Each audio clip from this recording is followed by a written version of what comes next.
ఒకరికొకరు పోటీ ఉంటది. ఇప్పుడు రెడ్డి సామాజిక వర్గంలో నలుగురు ఉండొచ్చు అధికార ప్రతినిధులు, ఇంకో సామాజిక వర్గంలో ఇంకో ముగ్గురు నలుగురు ఉండొచ్చు. ఒకరికొకరు పోటీగా తీసుకొచ్చారంటే ఎట్లా ఉంటది? సో పార్టీకి ఒక బలమైనటువంటి పటిష్టంగా మాట్లాడేటటువంటి వాయిస్ ని ఏర్పరచుకుంటారు. అది ఏ రాజకీయ పార్టీకైనా కామన్ గా జరిగేటటువంటిది. సో అది శ్యామల గారు ఆల్రెడీ వైఎస్ఆర్ కాంగ్రెస్ పార్టీకి ఎన్నికల ప్రచారం చేస్తున్నారు. ఆ ఎన్నికల ప్రచారం బలంగా చేశారు. ఆ మీద ఏదైతే నెగిటివ్ ట్రోలింగ్, ఏదైతే ఈ జనసేన ఈ తెలుగుదేశం వాళ్ళు ఏదైతే ఆ మీద అంటే ఒక మహిళని కూడా చూడకుండా ఆ మీద రకరకాలుగా విష ప్రచారం, ఒక దుష్ప్రచారం చేసినటువంటి సంగతి తెలుసు. సో అది చేసినా కూడా బలంగా వైఎస్ఆర్ కాంగ్రెస్ పార్టీ కోసం నిలబడ్డారు. మేము ఈవీఎంల దయ్యం ఇంకో దయ్యం మేము ఓడిపోయి ఉండొచ్చు, అది అది వేరే స్టెప్. సో కానీ మీరు వైఎస్ఆర్ కాంగ్రెస్ పార్టీ కోసం బలంగా ఉన్నారు. గాయత్రి గారిని స్టార్టింగ్ నవ్వించేస్తున్నారు మీరు. నవ్వేదే ఉంది సార్ పాపం. ఎందుకంటే ఈవీఎంలు సంబంధించి ఎలక్షన్ కమిషనే అరే వీవీప్యాట్లను ఈవీఎంలో కౌంట్ అయిన ఓట్లు లెక్కేద్దామంటే లేదు మా దగ్గర డేటా లేదని కొద్దిసేపు, అసలు మేము అట్లా ఒప్పుకోని కొద్దిసేపు. దేశవ్యాప్తంగా జరుగుతుంది కదా. ఎందుకంటే వీళ్ళ కూటమి ఎంపీఏ, వీళ్ళ కూటమి అరకు మీకు తెలుసు కదా, మీ ప్రాంతం, మీ అరకు ఎంపీగా పోటీ చేసినటువంటి కొత్తపల్లి గీతా గారే స్వయంగా పోలైనటువంటి ఓట్లకి కౌంటింగ్ ఓట్లకి డిఫరెన్స్ ఉందని చెప్పారు.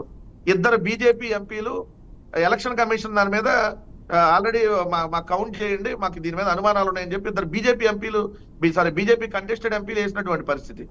సో ఇవన్నీ నడుస్తున్నాయి కదా. ఇవన్నీ ప్రపంచం అంతా తెలిసిందే, కొత్తగా నేను చెప్పేది ఏముంది. సో వాళ్ళు ఎలా గెలిచారనేది వాళ్ళ అంతరాత్మకు కూడా తెలిసినటువంటి విషయమే. లేదంటే వాళ్ళకి అసలు ఆ సీన్ అంత లేదనేది వాళ్ళు కూడా ఈ రోజు గుండెల మీద చేసుకున్నా చెప్పేటటువంటి అయిపోయిన తర్వాత ఇంకా దాన్ని మనం ఎంత అనుకున్నా ఇంకా 4.5 సంవత్సరాలు వెయిట్ చేయాలి కాబట్టి దాన్ని కాసేపు పక్కన పెడదాం. నేనేమన్నా అంటే ఇప్పుడు దొంగదారిలో గెలిచారా, అడ్డదారిలో గెలిచారా, ఇంకో దారిలో గెలిచినా తప్పదు, ఎన్నికల దాకా మళ్ళీ పోరాడాల్సిందే. మాకేం పోరాటం కొత్త కాదు. 2014లో ఓడిపోయాం. అంటే కాదండి, శ్యామల్ లాంటి వారిని తీసుకురావడానికి చాలా బలమైన కారణాలు ఉన్నాయి. ఎందుకంటే ఇంతకుముందు చాలా యాక్టివ్గా ఉన్నవాళ్ళు, చాలా స్పీడ్గా ఉన్న వాళ్ళందరూ కూడా సైలెంట్ మోడ్కి వెళ్ళిపోయారు, అవుట్ ఆఫ్ కవరేజ్కి వెళ్ళిపోయారు. అందులో ప్రధానంగా రోజా గారు లేకపోతే ఈ టైంకి ఆన్ స్క్రీన్ వచ్చేయాలి, బాగా హడావిడి చేయాలి. సో ఎప్పుడైతే వాళ్ళు అవుట్ ఆఫ్ కవరేజ్ ఏరియాకి వెళ్ళారో కొత్త వాళ్ళని దింపుతున్నారు అని కదా ప్రచారం. ఎవరు చెప్పారు సార్ అవుట్ ఆఫ్ కవరేజ్ ఏరియాలో ఉన్నారని? ఇదే రోజా గారితో మీరందరే కదా తిరుపతిలో ప్రెస్ తో మాట్లాడినప్పుడు మీరందరే కదా విజువల్స్ చేసింది. నిన్నగా మొన్న కూడా జగన్మోహన్ రెడ్డి గారిని కలిశారు. కలిసిన తర్వాత కూడా ఆల్రెడీ వాళ్ళ నియోజకవర్గంలో నాకు వ్యతిరేకంగా ఎవరైతే పనిచేస్తారో ఒక ఇద్దరిని ఆల్రెడీ సస్పెండ్ కూడా చేయించుకున్నారు దగ్గర ఉండి, ఎవరు పార్టీకి వ్యతిరేకంగా పనిచేస్తున్నారు. నా ఎక్కడ దూరంగా ఉన్నారు. ఇప్పుడు ఎన్నికలు అయిపోయి మీకు 100 రోజులు రిజల్ట్ వచ్చి 100 రోజుల్లో వస్తా ఉంది. రిజల్ట్ అయిన 100 రోజుల్లో మీరు అన్నట్టుగా రోజు కొంతమంది కనపడవచ్చు, కొంతమంది 4 రోజులకు రోజు కనపడచ్చు, కొంతమంది నెలకు రోజు కనపడి ఉండొచ్చు.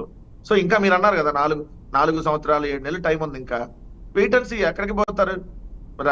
రోజా గారికి ఏదో ఓడిపోయారని చెప్పి వెనకడుగు వేయటమో, లేదంటే ఇంకోటి ఎవరో ప్రత్యర్థులు మమ్మల్ని టార్గెట్ చేస్తారని చెప్పి వెనకడుగు వేయటమో రోజా గారి దగ్గర లేదు. మేము అంతకుముందు ఎలా బలంగా పోరాడామో 2014 to 19, ఇప్పుడు 24 to 29 అంతకంటే బలంగా పోరాడతాం. మాకేం కొత్త కాదు. మాకు 3 రాజకీయ పార్టీలు 6 రాజకీయ పార్టీలు వాళ్ళందరూ కలిపి, కొంతమంది కలిసో కొంతమంది ఇండైరెక్ట్ గానో ఎవరు ఎలా వచ్చినా కూడా మళ్ళీ సింగిల్ గానే వెంకటరెడ్డి గారు ఎప్పుడు బలంగా అంటానే ఉంటారు.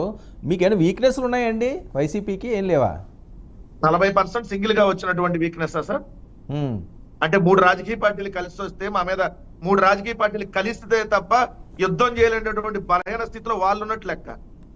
మేము 40% ఈ రోజు కూడా మాకు ఓటు వచ్చింది. వాళ్ళు ఎంత ఈవీఎంల ద్వారా ఎన్ని రకాల మ్యానిపులేట్ చేసినా 40% ఓటింగ్ మాకు ఎక్కడ తగ్గేటటువంటి పరిస్థితి కూడా ఎక్కడా లేదు. అంటే ఎంత బలంగా మేము ఉన్నాం ఒకసారి అర్థం చేసుకోండి. సింగిల్ లార్జెస్ట్ పార్టీ ఈ రోజు ఎవరున్నారు అంటే అలా పార్టీలన్నీ కూటమిల పక్కన పెట్టండి. ఎందుకంటే మీకు తెలుసు తెలుగుదేశం, జనసేన, బీజేపీ డైరెక్ట్ పొత్తు, షర్మిల కాంగ్రెస్, అదేవిధంగా సిపిఎం ఇండైరెక్ట్ పొత్తు. 6 రాజకీయ పార్టీలు ఒకవైపు కలిసి నిలబడ్డాయి. సింగిల్ గా నిలబడింది ఎవరు? వైఎస్ఆర్ కాంగ్రెస్ పార్టీ. అయినా ఎంత ఓటింగ్ వచ్చింది? 40%. 100కి అంటే 100కి అవతల 6 పార్టీలు కలిస్తే 60%. మరి మీరు ఎవరితోటి కలనంటారు, ఎవరిని మీలో కలుపుకోని అంటారు, మేము సింహాలం అంటారు. ఇంకా మళ్ళీ దాని గురించి మేము ఒక్కలమైన అన్నం ఎందుకు చెబుతున్నాం కదా సార్? మళ్ళీ చెప్తున్నాం 2024లో కూడా ఒంటరిగానే పోటీ చేస్తాం. Stick on my words.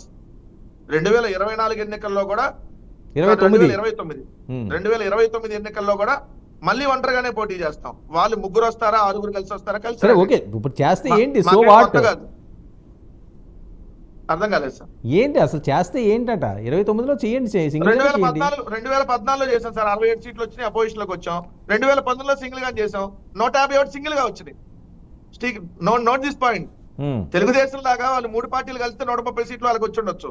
మేము సింగిల్ గా పోటీ చేస్తే 151 వచ్చినాయి. వాళ్ళు కూటమిగా పోటీ చేస్తే తెలుగుదేశానికి వచ్చిన 130 సీట్లు అవ్వచ్చు. సో మేము అక్కడ మా వైఎస్ఆర్ కాంగ్రెస్ పార్టీ చాలా బలంగా ఉంది. ఎందుకంటే ఈ రోజు మీరు చూస్తా ఉన్నారు, జగన్మోహన్ రెడ్డి గారు అన్నిటి కారణం అంట.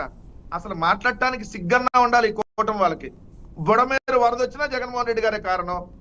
ఏదైతే 14 రోజులుగా విజయవాడలో అన్నం దొరకపోయినా వాళ్ళ ఆహార ప్యాకెట్ల కోసం అయ్యా అన్నం పెట్టండి చెప్పి 2 చేతులు ఇట్లా జోడించి అడుక్కున్నా జగన్మోహన్ రెడ్డి గారే కారణం. ఏలేరుకు వరద వచ్చినా జగన్మోహన్ రెడ్డి గారే కారణం. ఇంకా నయ్యో ఆ పైన వరుణ్ దేవుడితో మాట్లాడి జగన్మోహన్ రెడ్డి గారు వరద తెప్పించాడని చెప్పి ఈ కూటమాళ్ళు సిగ్గు ఎగ్గులు అక్కడ చెప్పినా కూడా ఆశ్చర్యం లేదు. ప్రతిదానికి జగన్మోహన్ రెడ్డి గారే కారణం అండి. అంటే పిఠాపురంలో పవన్ కళ్యాణ్ నియోజకవర్గంలో వరద వచ్చినా జగన్మోహన్ రెడ్డి గారే కారణం. లోకేష్ నియోజకవర్గంలో వరద వచ్చినా జగన్మోహన్ రెడ్డి గారే కారణం.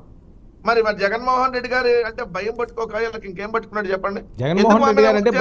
మేమేమీ లేనప్పుడు, మా దగ్గర బలం లేనప్పుడు, అసలు వైఎస్ఆర్ కాంగ్రెస్ పార్టీ మీ దృష్టిలో ఏమీ లేనప్పుడు మరి మాట్లాడితే లేస్తే జగన్మోహన్ రెడ్డి గారి మీద విమర్శ చేయాల్సినటువంటి అవసరం మీకు ఏమొచ్చింది? అంత అవసరం లేదు కదా. అంటే వైఎస్ఆర్ కాంగ్రెస్ పార్టీ చాలా బలంగా ఉంది, ప్రజల పక్షాన ఈ రోజు ఉన్నది, ఎప్పుడు కూడా ప్రజల పక్షానే ఉంటది. ఎస్ వాళ్ళు ఏదో ప్రజలతో వచ్చినటువంటి